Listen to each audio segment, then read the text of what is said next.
Welcome back. Manhattan District Attorney Alvin Bragg's office is asking the judge not to lift the gag order on former President Trump in his criminal case, saying they've gotten dozens of threats in the past few months.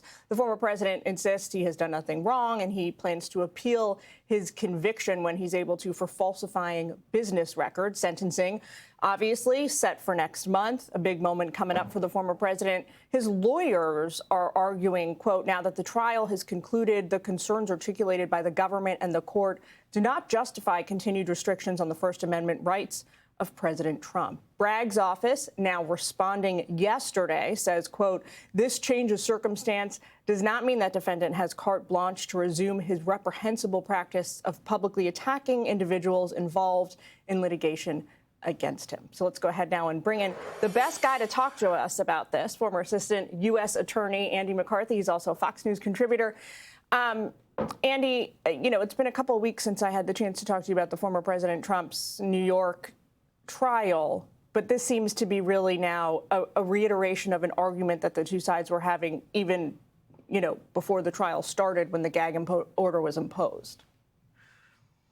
Yeah, but Julian, you know, the underlying assumptions are very different, right? So a gag order of the kind that the judge imposed, which I thought was constitutionally infirm even under the circumstances of the trial, is imposed in order to administer the trial. Once the trial's over and the jury's dismissed and everyone's dismissed, there's no reason to have a gag order in place.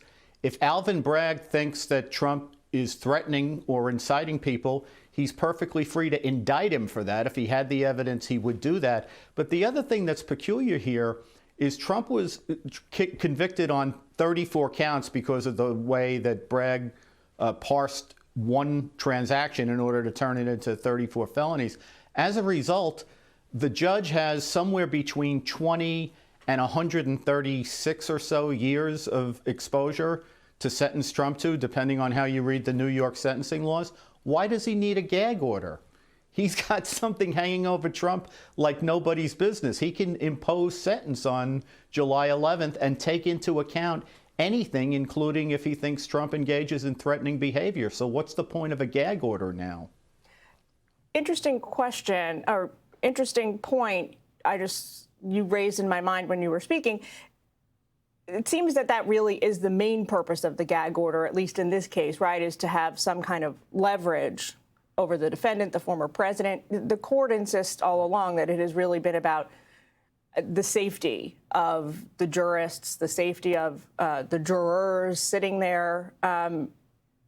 Is that a reason to keep that in place now? Or even that sort of... It's really not, because the jury's not sitting any longer. And what's effectively happening is Bragg is treating Trump as if he's convicted him of either threatening participants, obstructing justice, inciting violence, when he hasn't got proof of that. If he's got proof of that, he should indict Trump for that. But in the meantime, Judge Merchan couldn't possibly have more leverage over Trump than he has, just by virtue of the fact that he's going to sentence him on what he's been convicted for. I want to make sure, Andy, that we ask you about, quickly, the Supreme Court obviously did not rule on overall immunity for Trump against criminal prosecution today. What do you read, if anything, into the fact that they haven't made a decision on this yet? Well, I think two things, Julian. One is it's a very complicated case that came up at the very end of their term, so it's not surprising that they're wrestling with it. But also, having waited this long, that's going to have the most intense reaction to it. I know if I were on the court, what I would prefer is to let's decide that case and leave town. I'd wait till the end to do it. At this point, what difference does it make?